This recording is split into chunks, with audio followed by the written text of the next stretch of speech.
আসসালামু আলাইকুম সুপ্রিয় দর্শক আপু, আমার ক্রিমটা কেক ডেকোরেশন করতে করতেই নরম হয়ে যায়। ক্রিমটা ফ্রিজে রাখলেও নরম হয়ে যায়, স্টেবল থাকে না, পারফেক্টভাবে বিট হয় না। আবার কালার মিক্স করলেও ক্রিমটা নরম হয়ে যায়, ফলে সে ক্রিম দিয়ে ফুল তৈরি করতে পারি না। পারফেক্টভাবে বা স্টিপিক হয় কিনা, বিট হয়েছে কিনা সেটাও বুঝতে পারি না। এই ধরনের অসংখ্য কমেন্টের জন্য প্রতিনিয়ত শেষ নেই।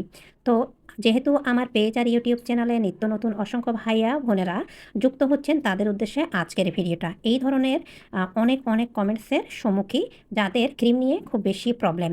তো আমি ক্রিম নিয়ে অনেক টিউটোরিয়াল শেয়ার করেছি। সেই ভিডিওগুলো হয়তোবা নিচে চলে যাওয়াতে তারা হয়তোবা দেখেন না। অন্যথায় দেখলেও তারা স্কিপ করে দেখেন। যার জন্য টিপসগুলি তারা বাদ পড়ে যায় দেখে আবারও কমেন্ট করেন। তো আজকের ভিডিও দেখলে আশা করি ক্রিম নিয়ে যত রকম সমস্যা ওনারা ফেস করছেন, সকল সমস্যার সমাধান পেয়ে যাবেন।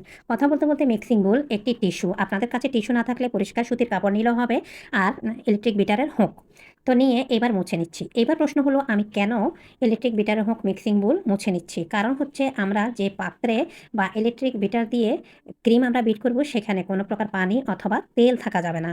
আমি প্রথমে একটা গুরুত্বপূর্ণ টিপস শেয়ার করলাম। এই ধরনের টিউটোরিয়াল কিন্তু আমি আগে অনেক শেয়ার করেছি। তো এইবার দেখেন, এক পাত্র, একদম বড় সাইজের একটা আমি বরফের পাত্র নিয়েছি, বরফসহ। আগের দিন রাত্রে আমি হাঁড়ি ভর্তি পানি রেখে দিয়েছিলাম ডিপ ফ্রিজে, সেটা জমে বরফ হয়ে গিয়েছে। এইবার সেই বরফের হাঁড়ি বা পাত্রের উপর দিয়ে দিলাম ক্রিমের মিক্সিং বোলটা। আমি এই জায়গায় 2 কাপ ভরে ক্রিম নিয়েছি। ও, আবার অনেক আপুরা বলেন, ক্রিম আপনাদের স্টিপিক হলো কিনা সেটা সঠিকভাবে বুঝতে পারে না। আপনারা কিভাবে বুঝবেন? কারণ হচ্ছে আপনাদের প্র্যাকটিসের অভাব শুরুতে। দ্বিতীয় হচ্ছে, আপনারা নতুন অবস্থায় বেশি পরিমাণ ক্রিম একসাথে বিট করতে যাবেন না। এতে করে ক্রিমটা স্টিপিক হলো কিনা, আর আপনাদের ইলেকট্রিক বিটারটা কততে বা স্পিডে কততে দিয়ে বিট করবেন, সেটা আপনারা বুঝতে পারবেন না। তার জন্য মূলত আপনারা বেকিংয়ের শুরুতে যখন প্র্যাকটিস করবেন, তখন 1 কাপ, বড় জোর 1.5 কাপ পরিমাণ ক্রিম নিবেন। কথা বলতে আমি ইলেকট্রিক বিটারটা মিডিয়াম টু হাই স্পিডে দিয়ে বিট করে নিচ্ছি। কারণ হচ্ছে, আমি 2 কাপ পরিমাণ ক্রিম নিয়েছি ভরে, যেখানে 400 ml ক্রিম রয়েছে।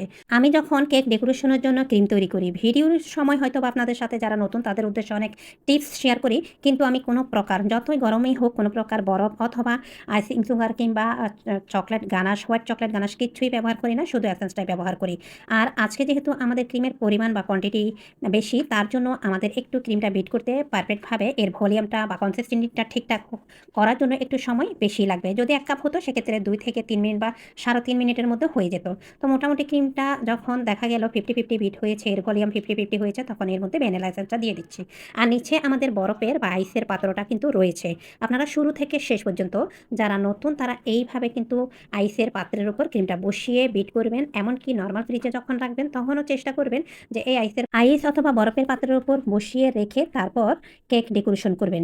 ক্রিমটা বিট হয়ে গেল, যতক্ষণ আইসটা বা বরফটা গলে না যায়, ততক্ষণ পর্যন্ত বসিয়ে আপনারা কেকটা ডেকোরেশন করতে পারবেন না। এতে করে আপনাদের ক্রিমটা অন্তত নরম হবে না, আর সেটা অবশ্যই লক্ষ্য রাখতে হবে। তো এবার আমি ইলেকট্রিক বিটার দিয়ে ভালোভাবে বিট করে নিচ্ছি। আর অতিরিক্ত যখন যারা নতুন ক্রিম বিট করবেন, তখন কিন্তু আপনাদের ক্রিমটা পারফেক্টভাবে বিট হয়েছে কিনা, আদৌ ইলেকট্রিক বিটারে হাই স্পিড কততে দিয়ে বিট করবেন, আর 2 থেকে 2.5 কাপ বা 3 কাপ ক্রিম স্টিপি করলে এর পরিমাণ বা ভলিউমটা কতটা বাড়বে, সেটা কিন্তু আপনারা যারা নতুন তারা বুঝতে পারবেন না। অবশ্যই পরিমাণে শুরুতে কম বিট করবেন ক্রিম। তো এবার একটা সময় বিট করতে চারপাশ থেকে এইভাবে ভাঁজের সৃষ্টি হবে, তখনই বুঝতে হবে আমাদের ক্রিমটা একদম পারফেক্টভাবে রেডি হয়ে গিয়েছে, মানে বিট হয়ে গিয়েছে। তো ক্রিমটা কিন্তু আমি 100% পর্যন্ত বিট করিনি, আমি 85% বা 90% পর্যন্ত বিট করেছি। ক্রিমের পাত্র সরিয়ে এবার বরফের পাত্রটা সরিয়ে নিচ্ছি, আর ক্রিমটা আদৌ পারফেক্ট হয়েছে কিনা সেটা একটু বোঝার টিপস শেয়ার করছি। এই তো এইভাবে আলতোভাবে টানবেন, যখন দেখবেন উপরে একদম স্মুথ মনে হচ্ছে আর ফাটা কোনো প্রকার ছিদ্র নেই, তখনই বুঝতে হবে আমাদের ক্রিমটা একদম পারফেক্টভাবে বিট হয়ে গিয়েছে। যদি ওভার বিট হয়, মানে আপনারা ফ্রিজে রাখা ছাড়া 100% পর্যন্ত বিট করে ফেলেন, তখন আপনাদের ক্রিমটা কিন্তু ওভার বিট হয়ে যাবে, ফাটা হয়ে যাবে। সেক্ষেত্রে কিন্তু আবারও দ্বিতীয় বা অন্য টিপস ফলো করতে হবে। এই তো দেখুন, একদম স্মুথ। এইবার গরমের সঠিক নিয়মে কিভাবে ক্রিম এবার প্রচণ্ড গরমে কিভাবে সঠিক নিয়মে ক্রিম দিয়ে কেক ডেকোরেশন করবেন, আর ক্রিম কিভাবে নরম হবে না সেটাই শেয়ার করছি। যেহেতু আমি 2 কাপ পরিমাণ ভরে ক্রিম নিয়েছি, আর মোটামুটি আমার 2টা কেকের অর্ডার ছিল ডেকোরেশন করব, তো 3 ভাগে ভাগ করে আমি 3 ধাপে কালার মিক্স করতে হবে। তার জন্য আপনারা দেখেছেন, একটা ধাপে বা বাটিতে আমি কালার কিন্তু যতটা, মানে ক্রিম যতটা প্রয়োজন ততটা নিয়ে অলরেডি সেটা আমি ফ্রিজে রেখে দিয়েছি। এইবার আরও ২টা মিক্সিং বোল বা পাত্রের মধ্যে আমি কালার মিক্স করার জন্য যতটা ক্রিমের প্রয়োজন ঠিক ততটা ক্রিম নিয়ে সেগুলি আমি অবশিষ্ট ২ পাত্রের মধ্যে যত ক্রিম থাকবে সেগুলিও কিন্তু আমি নরমাল ফ্রিজে রেখে দেব। ঠিক এইভাবে করে সঠিক নিয়ম ফলো করে যদি আপনারা ক্রিম তৈরি করেন, ক্রিম কখনো নরম হবে না, ক্রিম কখনোই গলবে না। আমরা কাজ করতে, করতে আমরা মানে এত বেশি হাতের কৌশল বা এক্সপার্ট কিংবা দক্ষতাটা চলে এসেছে যে যতই বেশি গরম পড়ুক ক্রিমটা নরম হলেও কিন্তু আমরা ফুল করতে পারি। এর মূল কারণটা হচ্ছে আমাদের অনেক বেশি, বেশি প্র্যাকটিস। আর আমাদের কাজ করতে, করতে আমাদের পুরোপুরি কাজের দক্ষতাটা চলে এসেছে। আর নিজের কাজের দক্ষতাটা অর্জন করতে হলে অনেক, অনেক বেশি পরিমাণ আমাদের প্র্যাকটিস করতে হবে। নিজেকে অনেক বেশি ইমপ্রুভ করতে হবে। আর বেশি, বেশি প্র্যাকটিস যখন করবেন তখন সেই প্র্যাকটিসটাই আপনার কাজের দক্ষতা এনে দেওয়ার পাশাপাশি আপনাকে অনেক বেশি ইমপ্রুভ করতে সাহায্য করবে। তো এই তো মোটামুটি আমি ৪ পাত্রে বা ৪টি বোলের মধ্যে ক্রিম রেখেছি। শুধুমাত্র এই ক্রিমটা আমি হাতের নাগালে রেখেছি কালার মিক্স করব বলেই। অবশিষ্ট ক্রিমগুলি কি আমি পাশে রেখে দিয়েছি? না। সেই ক্রিমগুলি আমি নরমাল ফ্রিজে রেখে দিয়েছি। এখন কালার মিক্সিং করব ততক্ষণ যদি অন্য ৩ মিক্সিং বোলের ক্রিম আমি পাশে রাখি তাহলে সেই ক্রিম তো অবশ্যই নরম হবে। তারপর এইবার আমি কালার মিক্স করেও শেয়ার করছি। তো আজকে আমি ট্রান্সের অয়েল বেস কালারটাই শেয়ার করছি। টকটকে রেড কালারটা আনার জন্য এখানে আমি অনুমান করে প্রথমে ১ টেবিল চামচ পরিমাণ দিয়েছি। এইভাবে আমি ২ থেকে ২.৫ টেবিল চামচ পরিমাণ কালার দিয়েছি। অফ স্ক্রিনে দিয়েছি সেম ব্র্যান্ডের ইয়েলো ফুড কালার ১ টিস্পুন পরিমাণ দিয়ে এই টকটকে রেড কালারটা এনেছি। অনেকে টকটকে রেড ফুড কালার চান কিন্তু ক্রিমের মধ্যে কালারের পরিমাণটা দিতে চান কম। সেটা কিন্তু কখনোই হবে না। আপনারা যতটুকু ক্রিম দিবেন সেখানে মোটামুটি ৩-৪ টেবিল চামচ পরিমাণ কালারের প্রয়োজন হবে।